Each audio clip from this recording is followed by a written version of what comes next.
Let's go. Good morning everyone, সবার কী অবস্থা? আজকে সকাল সকাল তোমাদের জন্য একটা মিনি ব্লগ নিয়ে চলে আসলাম। আর এইমাত্রই আমি ঘুম থেকে উঠলাম। আর ঘুম থেকে উঠে আমি প্রথমে কি করি সেটাই হচ্ছে তোমাদেরকে দেখাই আমি আজকে। তো এখন তো ফালাক বাসায় আছে, ওর সাথে একটু সুন্দর করে একটু ছোট ছোট করে কথা বলি। দেন আমি বিড়ালদেরকে ভাত দেই, মানে এটা হচ্ছে আমার প্রতিদিনের রুটিন। কারণ এই রুটিন আগে আমার বোন করতো, এখন আমার কাঁধে দিয়ে গেছে তাদের জিম্মেদারি। এখন আমি এগুলা পালন করি, কি আর করার, কিছু তো আর করার নেই। এরা খাচ্ছে, তাদেরকে সুন্দর করে আমি বসে বসে খাওয়াচ্ছি, কারণ এখান থেকে সরে গেলে তারা খায় না, দৌড় দিয়ে এদিক ওদিক দৌড়াদৌড়ি করে। আর এখন আমি যাব ছাদে গিয়ে দেখি এত সুন্দর সুন্দর ফুল ফুটেছে, কি বলবো।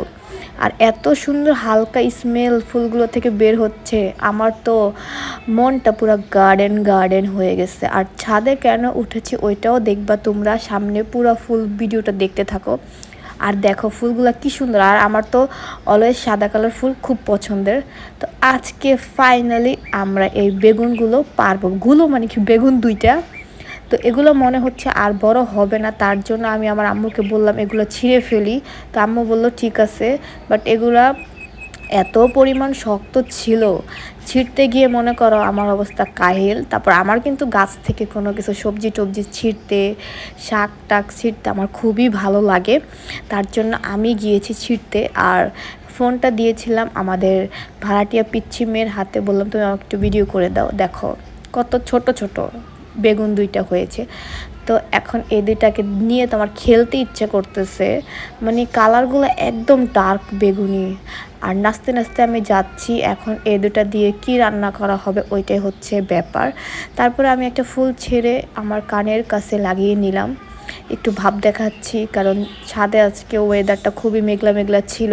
তারপরে এখন আমি বাসায় চলে যাবো, আর বাসায় গিয়ে তোমাদেরকে আমি আবার দেখাচ্ছি, কারণ বেগুন দুইটা আমার কাছে খুবই ভালো লাগতেছে, তাও আবার নিজের গাছে মানে কি হওয়া। তারপরে এগুলাকে ভাজবো, কারণ বেগুনের পোকাও ধরে গেছে, বুঝতে পারছো তোমরা। দিয়ে দিলাম মরিচের গুঁড়া, হলুদের গুঁড়া, তারপরে লবণ, তারপরে দিয়ে দিব সামান্য পরিমাণে একটু তেল, একটু 2 চামচ তেল দিয়েছিলাম। তো এখন এগুলো সুন্দর করে মেখে নিতে হবে। তো মেখে নেওয়া শেষ, এখন হচ্ছে ভাজার পালা। তো পটলগুলো ভেজে নিব, কারণ পটল আমার খুব ফেভারিট ভাজার মধ্যে। আর বেগুনটা গাছের থেকে ভাজলাম, কারণ বেগুন ভাজা আমি অত একটা খাই না, আমার পছন্দ না। আর এমনিতে আমার ইদানিং অনেক চুলকানি বেড়েছে। আর দেখো শুটকির তরকারিটা কত টেস্টি লাগতেছে। আজকে সব মানে আমার খাবারের জিনিসপত্র রান্না হয়েছে, তোমরা মানে ভিডিও শেষের দিকে দেখতে পাবা কী কী রান্না হয়েছে। তো ভাজা টাজা শেষ, এখন আমি ভাত নিয়ে বসে পড়লাম। তো বেগুন ভাজা, পটল ভাজা আছে, পাতলা ডাল, তারপরে হচ্ছে শুটকির তরকারি, আর হচ্ছে পাট শাক। তো তিতা পাট শাকটা কার কার ফেভারিট, তো এখন আমি এগুলো দিয়ে ভাত খাবো। তো চলো, তো ফার্স্ট অফ অল একটা বেগুন ভাজা নিয়ে নিলাম।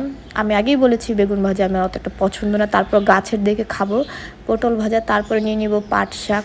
পাট শাকটা কিন্তু আমার কাছে অনেক পছন্দ, তাও আবার তিতাটা। তো আজকে অনেক প্রায় 2-3 মাস পর আমি বোম্বাই মরিচ খাচ্ছি, কারণ আমার সামনে দিয়ে ঘুরে আমি খাইতে পারি না। আজকে আমি প্রায় অনেক মাস ধরে অসুস্থ, তোমরা সেটা সবাই জানো যারা আমার ব্লগ দেখো নিয়মিত। তো আজকে অনেক বছর পরে আমি ভাবলাম যে একটু মরিচ খাই, যেহেতু আজকে আমার পেটটা একটু ভালো লাগতেছে। এখন যদি আমার ভাই আমার ভিডিওটা দেখে পুরাটা আমারে দিব গার, কারণ কি আমার শরীর ঠিক মতো ভালো হচ্ছে না। তরকারি খেলো আমার পেট প্রচুর জ্বালা পোড়া করে। তো এর মধ্যে আমি বোম্বাই মরিচ খেয়েছি, তো আজকে আমার খবর আছে। তাও খাইছি, মানে সোসামি করি, যেটা আমার ফেভারিট জিনিস আমি খাইতে পারি না। তারপরে খাবো পটল ভাজা, পটল ভাজাটা পুরো গরম গরম ছিল। তো আজকে মোটামুটি এই টাইপের শাকসবজি তো আমি সবসময় খাই, আমার খুব পছন্দের। তো এই যে ম্যাডাম আমার সাথে বসে আছে আমাকে ডিস্টার্ব করার জন্য, ওদেরকেও ভাত দিব। তারপরে নিয়ে নিব সবজি শুটকি, এটাতে আছে ছোট আলু, সিম, তারপরে চিচিঙ্গা, আর কি দিছে, টমেটো, বেগুন, এগুলোই ছিল। বাট শুটকিটা খেতে অনেক মজা হয়েছে, আমি একটু করে নিয়ে খেয়ে ফেললাম, কারণ শুটকিও অনেকদিন পরে খাচ্ছি, বললামই তো আমি কিছুই খাইতে পারি না এই কয়দিন। আর দেখো খেতে খেতে অনেক মজা লাগছে। এখন নিয়ে নিব পাতলা ডাল। আর ডাল ছাড়া তো আমাদের বাসা কোনো দিনই চলে না, প্রতিদিনই রান্না করা হয়। আর পাট শাক আর ডাল তো অস্থির লাগে খেতে। অনেকেই আছে, অনেকের বাসায় ডালের সাথে পাট শাকটা রান্না করা হয়, বাট ওটা ভিজলা ভিজলা লাগে, খেতে ভালো লাগে না। বাট এভাবে খেলে খুবই ভালো লাগে। আমার আবার একটু শুকনো শুকনো জিনিস খেতে পছন্দ হয়, লেটকা লেটকা জিনিস আমার একদমই অপছন্দ। আর খেতে খেতে দেখলাম আর খেতে পারতেছি না, তাই এখন আমি হাতটা ধুয়ে ফেলবো। দেন আমি পানি খেয়ে পুরো কমপ্লিট হয়ে গেলাম, আর আমার পেটটা অনেক ভরে গেছে। প্রথমবার ব্রাশ করতেছে কি করে দাঁতে খাও তুই জানো না ব্রাশ বুঝা ধরা কুপি আব্বা এই যে দিকে লাগাও এই যে নাও নাও এই যে নাও এই যে পেস্ট নাও টাটা দাও টাটা দাও বাই বাই দাও ফোনটা ভিডিও অন করে মনে কি যে হয়ে যায় প্ল্যান চুপ নো পজিটিক্যালি ভয়েস। সময় হয়ে গেছে, 3টা বেজে গেছে, তাই ওদেরও খাবার দাবারের সময় হয়ে গেছে। তো ওদেরকেও আমি খাবার দাবার দিয়ে মানে ফ্রি হয়ে যাব। আমি খেয়েছি, বিড়ালদের খাওয়ালাম, এখন আমি একটু শোবো, কারণ রেস্ট নিব আমি। তো তোমাদের আজকের ব্লগটা কেমন লাগছে, ভালো লাগলে লাইক কমেন্ট শেয়ার, আর নেক্সট আবার কোনো ব্লগে দেখা হবে। আল্লাহ হাফেজ, টাটা বাই বাই, সবাই ভালো থেকো।